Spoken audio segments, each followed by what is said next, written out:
Welcome to this Religion Media Centre briefing today. And I suppose I should say, because this does go up on our YouTube, that this is Tuesday, the 11th of October, 2022. And we're talking about the morals underpinning the political decisions on public finance. So the situation is changing all the time. So we'll see where we are at the end of this hour. But we are in a bit of a maelstrom here with our economy here in the UK, with mortgage interest rates now at 6.3%, with the Bank of England deciding this morning to intervene in the markets to steady them once more, and with a prediction that public spending cuts of the order of £60 billion might be required to steady the markets. And here to discuss the ethical dimension behind the public finance mess that we find ourselves in are Rachael Saunders, the Deputy Director of the Institute of Business Ethics, Nick Silver, who's an economist specialising in risk management, Director of Callund Consulting and Trustee of the think tank Radix, Professor Rachel Muers from the University of Edinburgh, Professor of Theology specialising in modern Christian doctrine and ethics, Eve Poole, the former Third Church Estates Commissioner and author of several books, including Capitalism's Toxic Assumptions, and Omar Shaikh, the Managing Director of the Global Ethical Finance Initiative, specialising in ethical finance, Islamic finance and private equity. So there's a stellar cast list here. And the panel will be invited to discuss these issues amongst themselves, but just to introduce you to everybody on the call, can I start with you, Eve? You've written this book, Capitalism's Toxic Assumptions. Just a basic question, first of all, as you survey the landscape in public finance today, what can you identify as the moral decisions or ethical considerations that lay behind what we're seeing in the markets today? Well, I think first of all to say that it looks really positive in that it's based on something we're very familiar with from Reaganomics and Thatcherism around this idea of a meritocracy. So that very famous image of the American dream where everyone pulls themselves up by their own bootstraps. So on the one hand, it's something that's familiar and thrilling, which is that we should all be able to flourish and we should all be able to just crack on and get as rich as we possibly can, and hooray, because it'll come out in taxation or generosity. The problem about that sort of idea of a meritocracy is that there isn't really any evidence to support it. We can talk about trickle-down economics later on in the call, but just starting with that idea of pulling yourself up by your own bootstraps.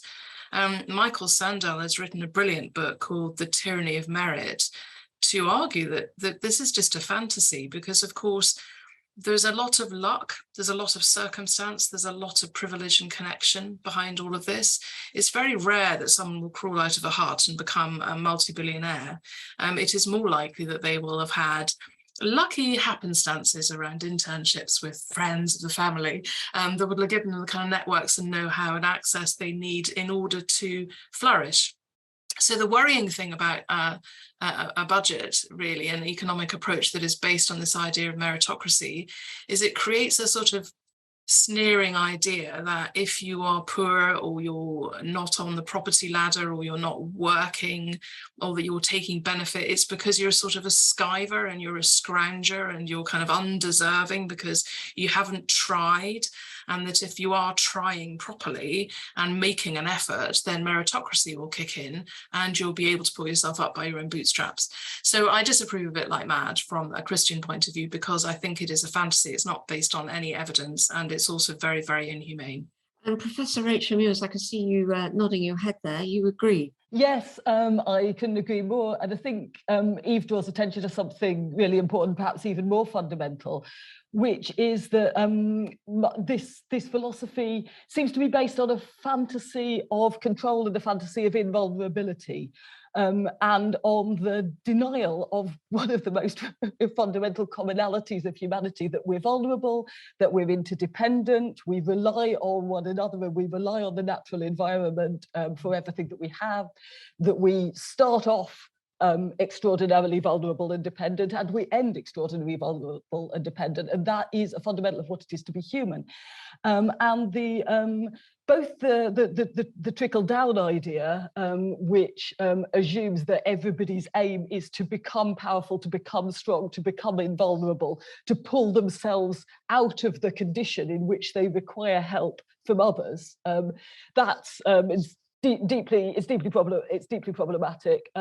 But then also, as Eve's rightly drawing attention to, the move to actively despise, look down on, deny the dignity of those who are currently in a situation of dependence or vulnerability is deeply problematic. And I would go as far as to say it's an inversion of some basic Christian ethical principles, which place the weakest people, the most vulnerable people, at the centre of moral decision-making, the centre of concern, and say it is on the treatment of those people, on the basis of the treatment of those people, that the nations will be judged. And if that's the basis on which our nation's being judged, I think we're not doing great right now, to be honest.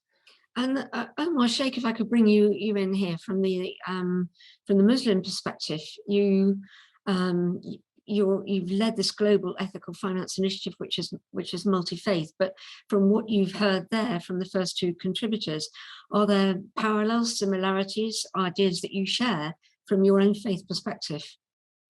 Yeah, no, absolutely. There are, no surprise there. I mean, we did a pioneering piece of work called the Edinburgh Finance Declaration, which identified 6 core values, shared values between the faith traditions, principally the Islamic finance and the church, led by the Church of Scotland, but also input from the Church of England as well.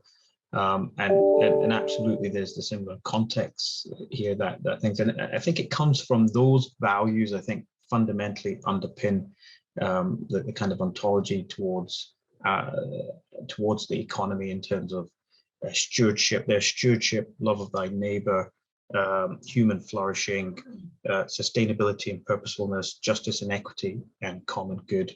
And there's plenty of scriptural guidance that points us towards these issues and the prominence of these issues.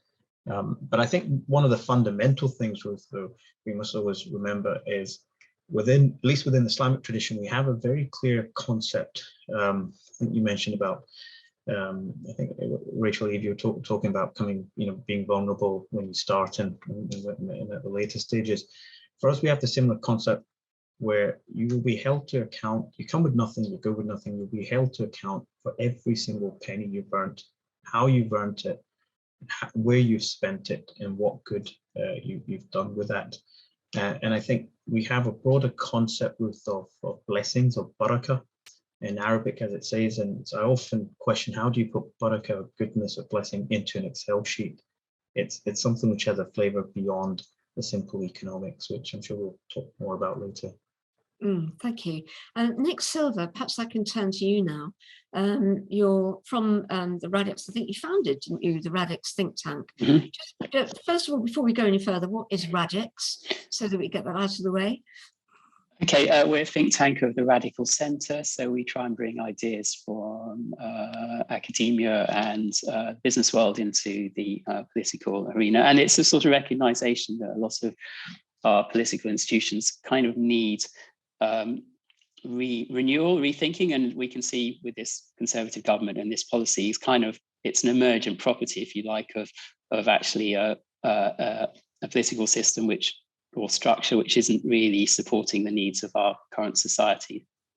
Right. So just you gave me some notes earlier where you were where you said that underlying any economic policy is nearly always a moral or ethical position.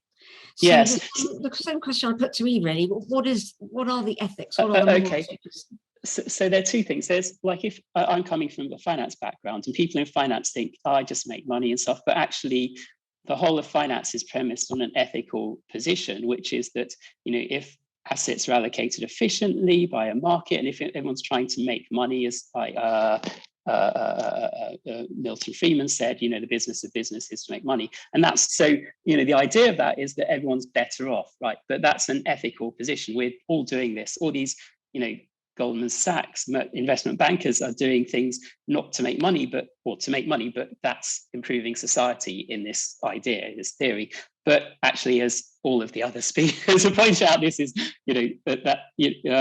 that's not correct. It's not happened in practice, and it's also that sort of ethical background is not explicitly out there. It's like when people, we give things to the market or to the central bank, and it's assumed to be ethically neutral or morally neutral. It's not, because it's buying into this kind of idea of our goal of society, but we're pretending it's not. So I think there's always an ethical issue in things which appear to be technical, right? So I'm going to just put this to you. I was speaking to a friend of mine, a financial journalist earlier, and he said, this is a quote, "Bankers, etc., don't really think about morality or ethics much. They are fish that swim and feed in the sea, regulated and run by others. They just work within them." Is that correct? Well, Lloyd Blankfein, who is the CEO of Goldman Sachs at the time, said, "I'm doing God's work." And actually, no, this is not correct. Well, they might not think about it, right? But actually, the whole premise under which they're regulated, which their businesses operate, is actually on this moral framework of we're efficiently allocating capital to where it's most needed, and therefore improving society in a certain definition of what improving society is, like improving everyone's financial needs. So there are 2 points there. There's one is the ethical consideration. Is this really what we want as human beings, as society, firstly? And secondly, does that work? Does that actually, this idea that capital markets efficiently allocating capital improves everyone's material well-being? And actually neither work. So the ethical one is questionable for many reasons, and the actual practical application of it is questionable. But I just want to go back on about this trickle down. So there's the kind of morals behind it, which I agree. But you might be aware of, about 40 years ago, Harry Frankfurt, philosopher, wrote a paper called On Bullshit, right? And actually this policy is not ethical. Its main problem is it's bullshit, because what do I mean by bullshit? Well, it's when you have, certain facts, obvious facts, contradict a policy and it's not internally consistent. So for example, we're prioritizing growth, but the government, if you read any article in the Financial Times about how Britain could grow the economy better, none of it mentions what Liz Truss is doing or the Chancellor is doing. It's all about, low productivity, improving skills, or Brexit was a big one, or, a planning permission for solar farms. All the sorts of things are not in that package, which it's purporting to do something which is clearly not aiming to do what it's purporting to do. So I kind of dismiss it as bullshit. You could then analyze, why is this political party or this coming up with this bullshit, and that does imply what their moral framework is. But I think you have to dismiss it first of all. It just doesn't work. It's rubbish, right? Okay, hold that thought for a moment. Rachael Saunders, just bring you into the panel, and you're from the Institute of Business Ethics. So same question to you: the ethics that you can see in what we're going through at the moment.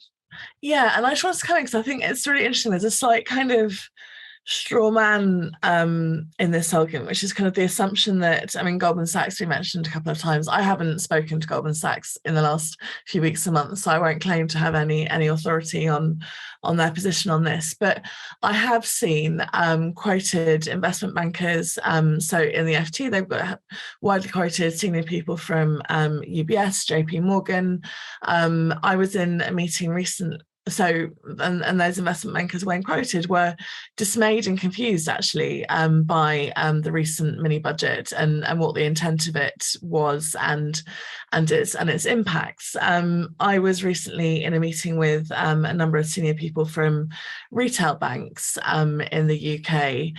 And the conversation was convened by the Institute of Business Ethics. So to some extent, it might be kind of, predictable as to what the focus was. But the conversation that we were having was about being responsible to customers as we go through a difficult time, ensuring that even though we're in a cost of living crisis, that we're not losing focus on other issues such as the environment. So I would just kind of, I think there is a slight kind of, you quote Milton Friedman, and then we say some general things about, Goldman Sachs or investment banks. Like, I thought what was really notable about the last few weeks is that no one's been out in the media or in the public space calling for these policy interventions. I don't know who the contemporary advocate for trickle-down economics is outside of the current cabinet. And I think that's what's really interesting about the kind of the political dynamic is, who are these politicians responding to? Like, who's asking for this? And it's not visible to me kind of in this, philosophically and in terms of, things that were advocated for in the 1980s, or, things that people might have written about since, maybe. But it does feel like this is a very specific set of beliefs which are being advocated for by a very specific group of politicians and their network and supporters.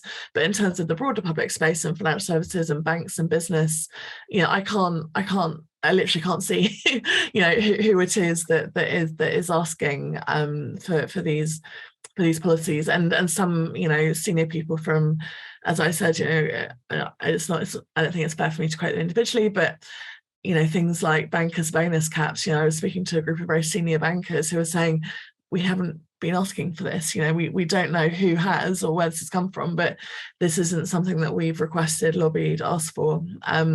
It's a set of beliefs that our political leaders and maybe some people around them have, but the apparent beneficiaries aren't the people calling for it, lobbying for it in any visible way that I can see.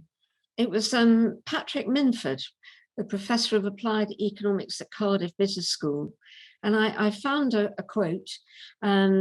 He said, the fall in the value of the pound is not a crisis, and those who think it is are idiots.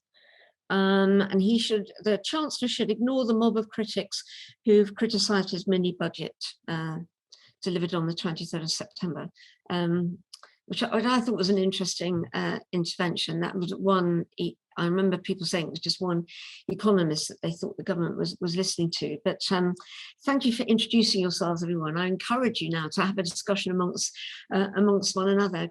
So picking up what Nick Silver was saying about trickle-down economics and what that means. And Professor Rachael Muers, you were nodding your head again then in I think in acknowledgement and agreement, and I think Eve as well. Can I just bring you back in? Trickle-down economics, first of all. There seems to be agreement around the panel that it doesn't work. Rachael Saunders has asked where this has come from in that case. What do you think are the kind of, I don't know how you would describe it, values or moral compulsion that causes people to believe it if we all around this table, you all around this table on the panel, think that it's such a bad idea?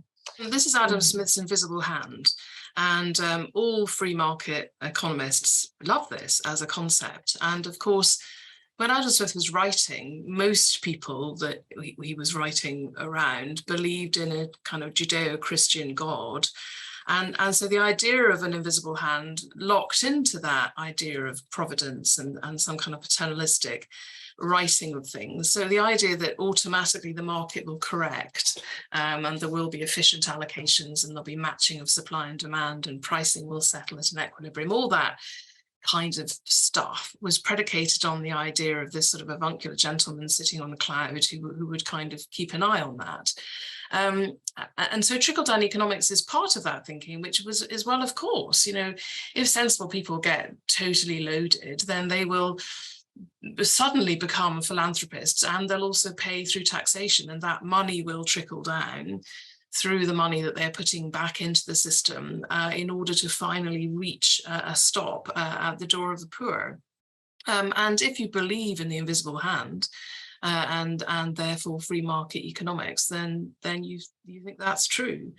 Again, the problem is there's just no evidence for it. It's a bit like everybody getting batty about shoaling of fish and murmurations of starlings. I mean, they still end up murmurating themselves into jet engines and shoaling themselves into the mouths of sharks. There's no necessary teleology to that. It's just that there is a degree of self-organization, as markets are prone to do. They self-organize, but usually in the interest of the rich.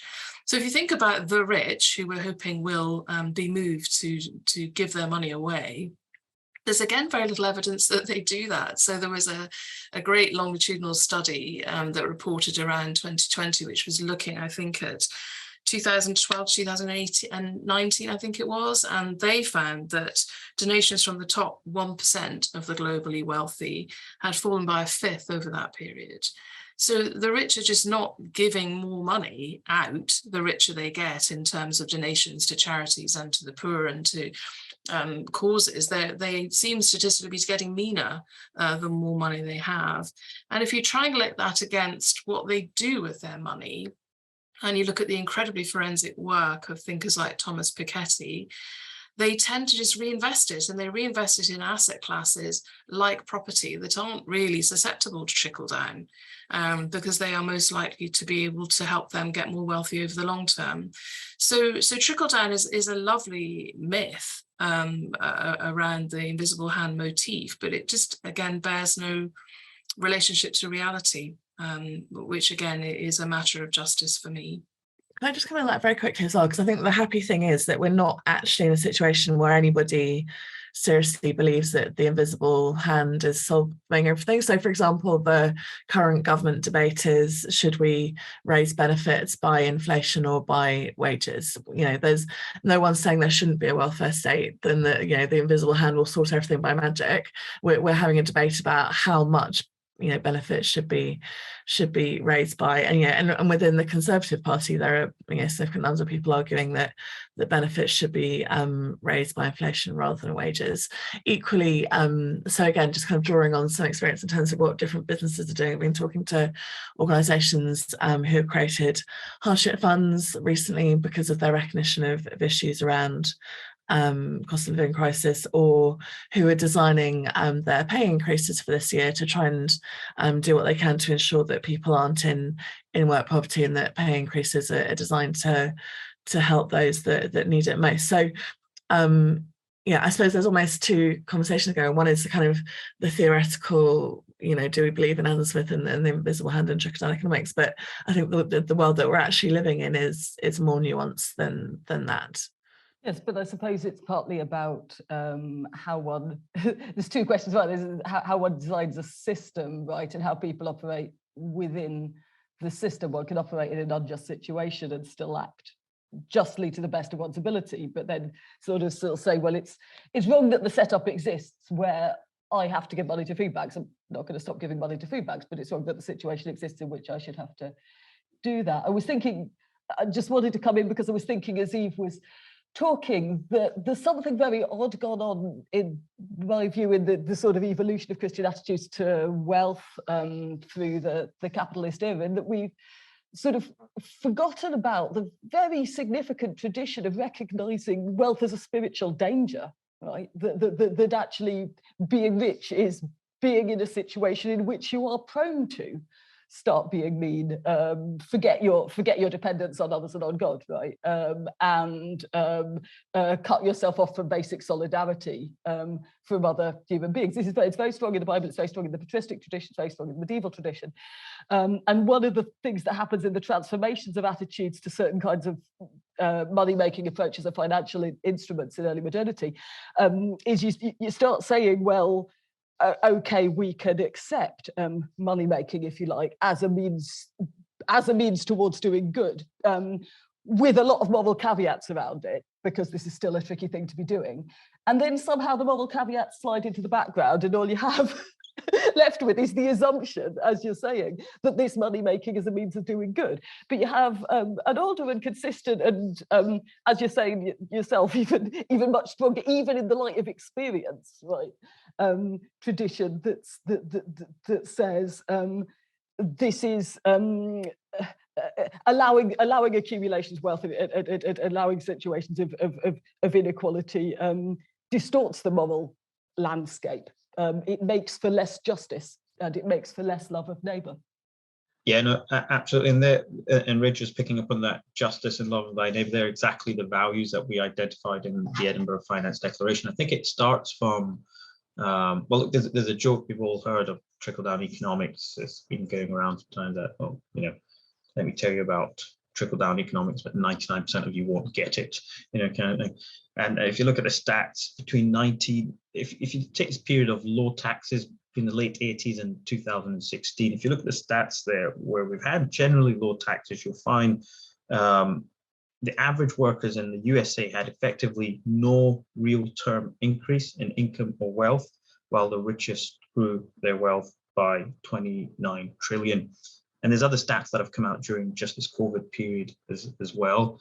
So I think we need to first reflect on, going back to some of the core principles and within the what we found in the Abrahamic traditions from the Edinburgh Finance Declaration and what we see in Islamic finance is this concept of stewardship. Rachel, going to your point, I think that's the starting point where we need to understand wealth in some spiritual and broader context than just a calculator and an Excel file. And you have to, if you understand that that's a trust that we have from God, and should be used in accordance with sound moral principles and for the well-being of humanity, of all of humanity, regardless of faith or religion or ethnic background. I think that really changes the starting point. But do we, for trickle-down economics, if I can just add to one of my kind of views on this, is if we take the financial instruments that we have in the market, if we take the form of capitalism that's been prevalent, you have to realize we're not starting from a level playing field at all.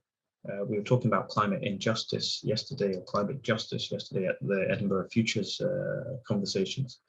And if we can consume as much as we want here in the global north, and the repercussions of this on our nature and our biodiversity is thrown out into the oceans, into the seas, into the atmosphere, and other people downstream or upstream around the geography have to deal with that.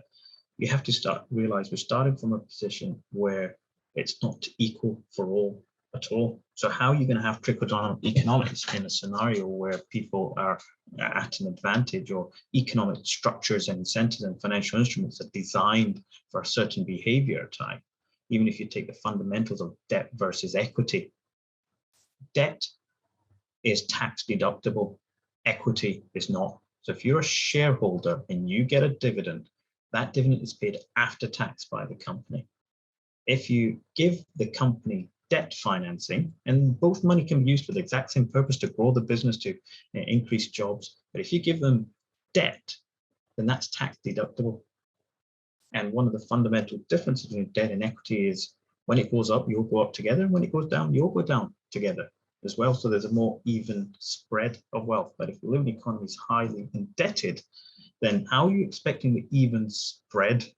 You're left with a conversation of trickle-down economics, not common good or growing the pie, as Professor Alex Edmonds talks about, and including everyone in that. And that's why there is a ban on interest. One of the reasons why, at least, there is a ban on interest in the Abrahamic traditions. We can talk about that later. So I agree with a lot of what Omar said, but I want to sort of come back on Rachael Saunders on this. So in my very short speech, I made a lot of sweeping generalizations, which weren't true, right? And you picked up on, you've made this generalization. So but I want to sort of come back on your point. So when I distinguish between the current proposal mini budget as bullshit, and so people who work in investment banking in the markets are clever people, they can see it's bullshit. So that's why they agree with me, right? So then there's the way financial markets, people in finance, and generally the sort of dominant philosophy of business, and what I describe the maximizing shareholder value was kind of the paradigm until the financial crisis. And in the last few years, you've actually had a change, right, with the rise of ESG. And so the people you will talk to recognize entirely that so they've moved away. We don't believe in that anymore. But actually, if you look at it, the financial markets are kind of regulated on the old premise. And we're in this unstable paradigm in which people realize that the old way of doing things isn't right, of this maximizing shareholder value, and we need a new system, but we haven't kind of figured out quite how to do that. And so that's why you get a lot of greenwashing, because lots of people, large investors, etc., saying we're all green, whereas actually, if you look at it, they're not really like objectively. So that's what I say. And I wanted to sort of roll back into this idea of, I mean, we've talked a lot about like the moral philosophy, etc., but I kind of look at things in sort of systems lens. And there was someone mentioned about the book on the meritocracy trap, and there was a previous one a few years before by Daniel Markowitz, and he made this really interesting argument that he referred back to Torsten Fabel, and sorry about all these names, who talked about conspicuous consumption in the early 20th century. So rich people in the early 20th century didn't work and spent a lot of money, and so that was a very unstable position, because people who did all the work going, hey, you rich people are just lazy, you just spend money, you don't, and kind of that eventually breaks down. But now, you point out, we've got this different situation where the wealthiest people, it cost a fortune in America, but everywhere else, to train up your kids to get into top universities, who can then get top jobs in hedge funds. And so they are the people with the top jobs, make the most money and work the hardest. And that's a much more stable equilibrium, because no one can say, well, you're lazy, rich people are lazy doing nothing. But what that means is that also the kind of theories and the stuff taught by business schools, there's a kind of feedback loop. It supports the dominant paradigm. So although we're moving to a kind of nicer world of ESG, etc., we're still getting more and more uneven world, because the kind of systems end up being premised, as Omar was mentioning, on kind of maintaining this wealth inequality. And as kind of Piketty said, if you've got whole capital, it increases by more than labor. So we're trapped in this world of inequality, and the trickle-down economics sort of fits in that, but it's a ridiculous extreme of that kind of position. Whereas and I don't think it's going to last, because we're going to see how it hasn't worked. But the kind of more pernicious state of affairs is the kind of current way finance and capital is allocated, which even despite, as you pointed out, I think it was either that we have, the Conservative, most people in the Conservative Party even are bought into increasing benefits, we're still in this very uneven wealth distribution with too much power to capital. And it's very hard to actually break out of that like bad equilibrium. So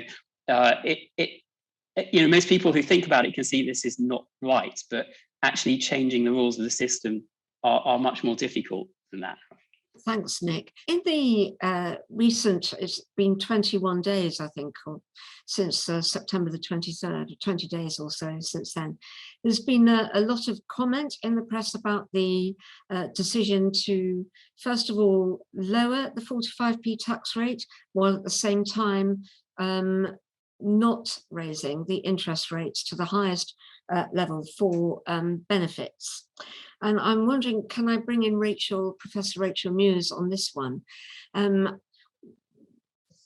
I think everyone around the panel would disagree with the moral choices that were made, but can you understand why they were made, or the reasons behind it in the first place? I think there is something that probably ought to be said. So as somebody who's interested in the history of Christian theology and ethics, and particularly the ways in which it's played into assumptions that are maybe still carried in bits of our politics, even where that's not explicitly stated. There is this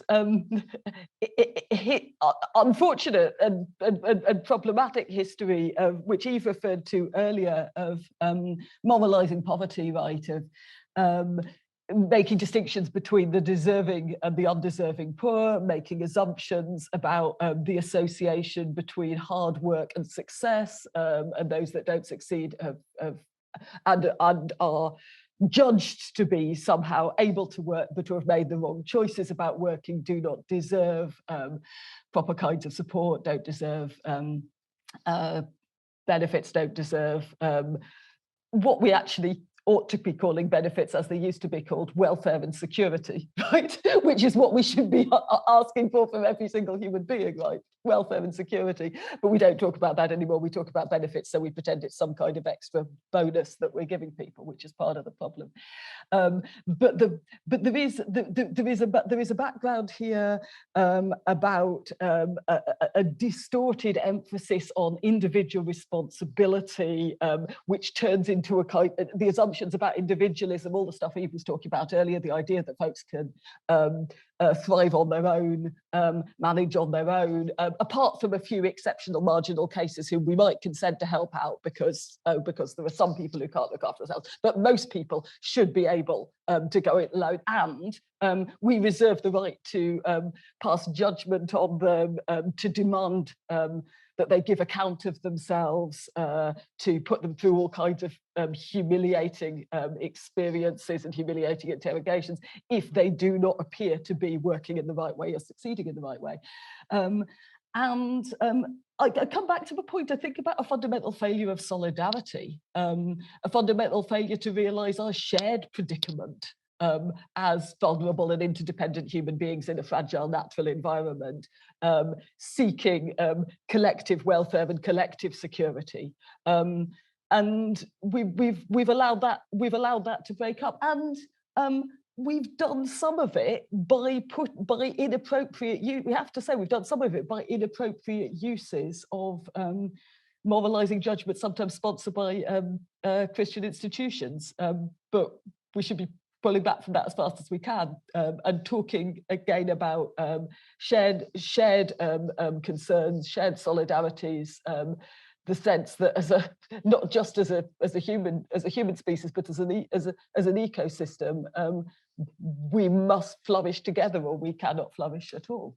One reflection, just listening on to the conversation, is and it's so powerful to hear Professor Rachael talk about us as vulnerable individuals in a in a fragile world. But there seems to have been a bit of an assumption throughout a lot of our conversation that the thing that needs to do the whatever it is that we haven't quite got to, to offer the support, or to recognise the interdependence, or to do the redistribution, or whatever it is that needs doing, is government. And maybe that's because our conversation started off being about government. So that's quite naturally, we've been talking around what this government's been doing, and so that's been the kind of the implication that the government should therefore be doing something different. But and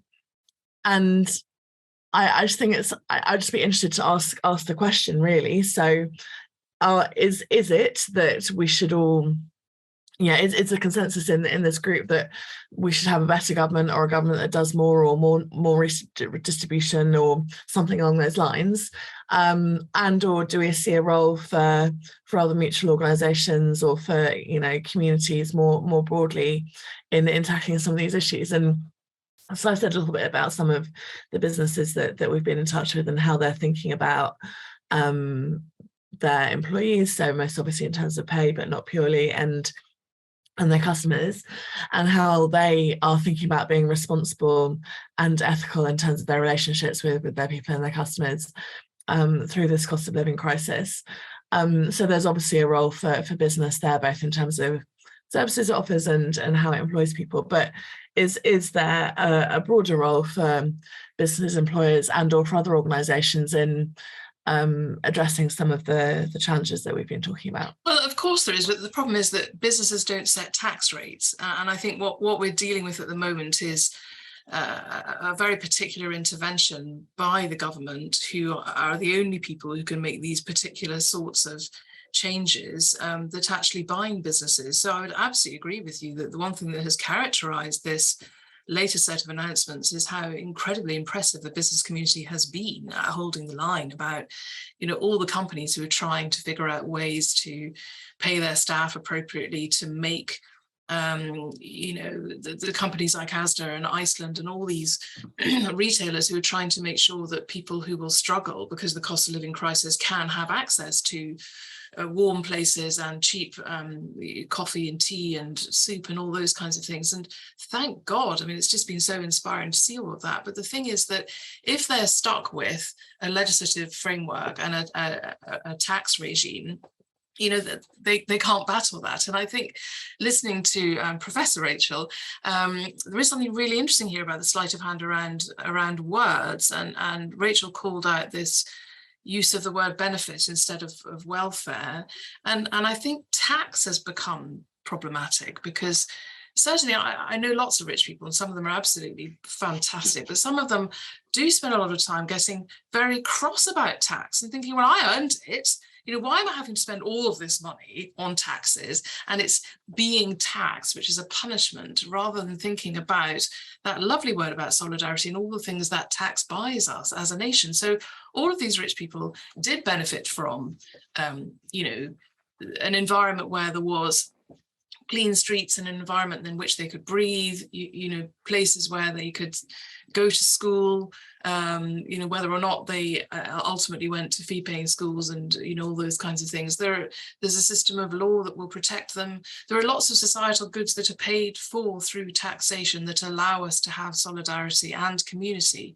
And actually, all those rich people have benefited from those things. And unless we have a more grown-up conversation about interdependency and about what taxation really means, we get this rhetoric of being punished, the rich being punished, which is not fair if they are making more money to have to pay disproportionate amounts of punishment. But actually, if it's an opportunity to make decisions, as they do in many geographies, around how much money will you give in philanthropy and how much money will you give in taxation, those are the kinds of conversations we should be having, because it's a privilege to be able to pay tax. And that's not a conversation that we're being encouraged to have at the moment.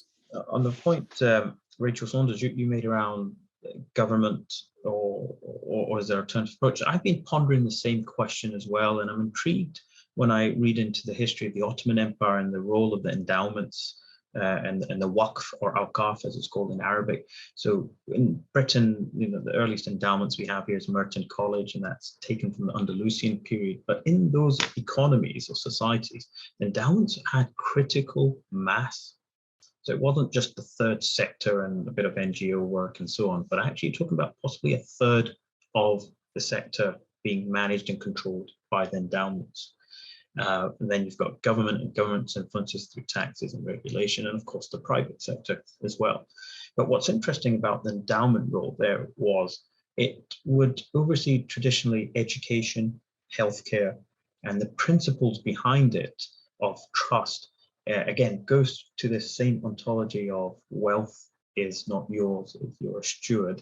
And one of the two things that go on, or three things that go on for you after you pass away, because there's a heaven and a hell, and it's very simple logic. So it's one of the things that go on for you is ongoing charity, sadaqah jari, as we say in Arabic. And that's where the endowments, the waqf, were created as vehicles for that. And they literally sustained and delivered all the education. You still see it in modern day Turkey today.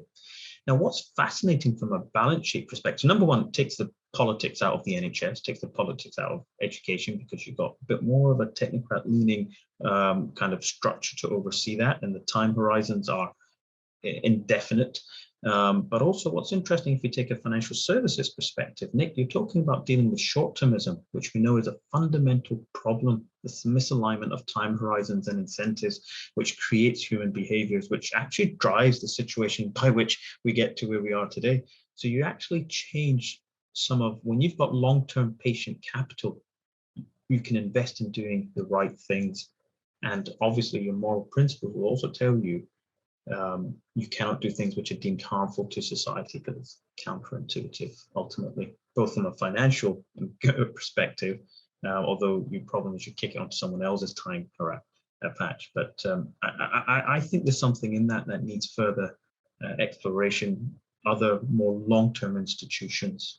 Sorry. I sort of want to partially disagree with you, Omar, because I think we've been too much in agreement. So first of all, governments have done a lot of things which actually make the situation worse. So one example, for ideological reasons, so one example would be quantitative easing. So what quantitative easing does is the bank creates a lot of money and gives it, and it buys stuff. But what's it buy? Well, it buys asset, which actually makes people who have the assets richer, right? Whereas a better way economically would just to give the money to poorer people, right? And that would have boosted the economy much more than giving it to richer people. But I think for a lot of the reasons that you said about Rachel, about the kind of morality about the unneedy, the undeservedly poor. So instead of giving money to the undeserved poor, you give money to the deserved rich, right? That's so that makes the situation worse. So a lot of times government made the situation worse. Then the interaction between governments and corporations is incredibly complicated. So, for example, the free financial markets, the epitome of capitalism, are not really financial markets. Because if you think about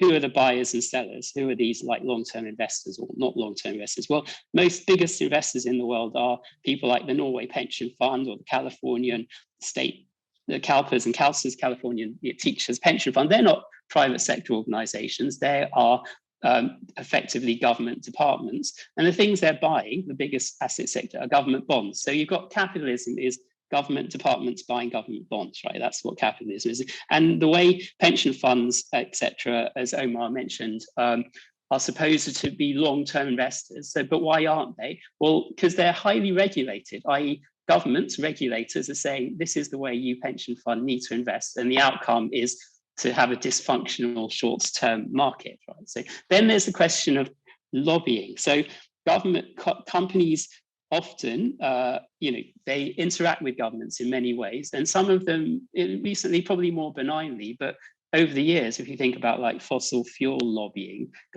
companies are actually getting governments to do things which are not in the interest of society. And people haven't looked into this, generally underestimate this, but it's a huge amount of money, particularly in America, and it's incredibly pernicious. There's another great book called, I think it's called something like Depths of Despair in America and End of Capitalism by former Nobel Prize winner, saying he's actually putting a lot of USA's problems of inequality down to their healthcare system, and which comes down to the lobbying of American pharmaceutical companies. So a lot of what businesses actually, going back to, I think, the model Rachael Saunders has in your head of a kind of benign business and changing is actually, you can have much more benign businesses like the stakeholder economy and who are looking at things like lobbying activities, etc. And so my final point is as well a more systemic one rather than blaming anyone,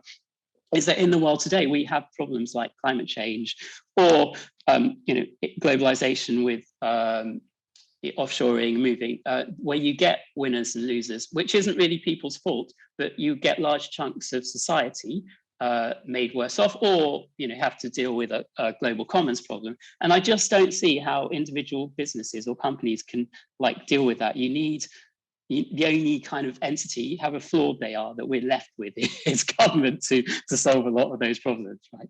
And those are kind of the problems, the big problems we face, right? It's so interesting that so much of what you said was about the problems of government and things that government have done to other actors which are harmful, but then your conclusion is that only government is the solution. And I was just really interested in Omar's reflection about how different institutions which aren't government have played a different role over time. And certainly, in this country, a lot of what is now government was previously the church did most of the educating and most of the poor relief before then the government did. And obviously churches do still, and all faith communities play really significant roles in communities in different ways. So, I mean, I'm not trying to kind of give my own point of view, but I'm trying to kind of ask the question, if we're in a situation where we have a government which believes in a smaller state, is there another way of recognizing mutual dependence and vulnerability which is different to a big state? Like genuine question, and it may or may not be the question that we want to be asking, but it may be the one that we need to ask. I just want to speak into that, because I think it's certainly something I talk about a lot in my writing, which is it's about theories of change. And I mean, Rachel, you're absolutely right that it's faster to change an economy through actors like consumers and businesses than it is through public policy and government. I think the topic for today is particularly about the framework that's just been set, and how problematic that is, because it then games the system in an unjust way.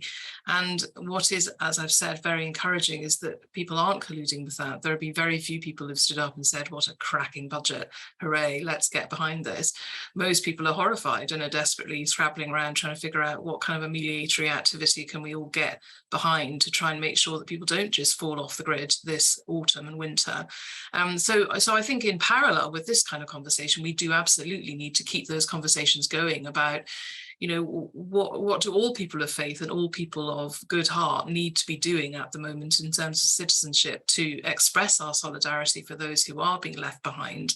But at the same time, we are supposed to be living in a democracy, and this is an extraordinary intervention by a not a democratically elected leadership, which is having a massive effect on the citizenry. And it is really important that we reflect on that as citizens, and as well as expressing our own agency, try and figure out how we can collectively express some agency when things are done in our name that we do not approve of. I suppose that's the question for the final moments of this hour, which is, you know, what happens next and whose responsibility is it to act? Professor Rachael Muers. Yes, I think Eve just took the words right out of my mouth with her last comment, because I've been reflecting that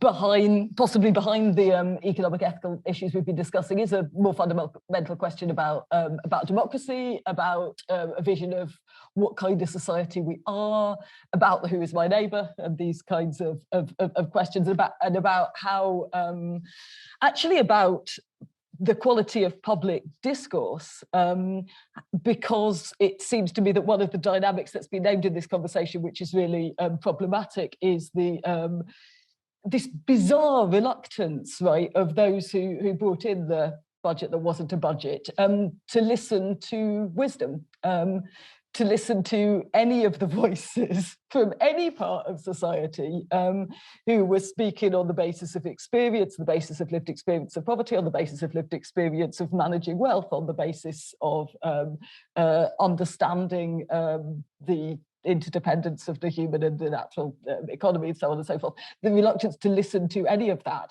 And partly, it seems to me that's a symptom of a wider polarization in public discourse, the assumption that argument is good, that contrarianism is good, that my tribe are always right, and anybody who's against my tribe is always wrong.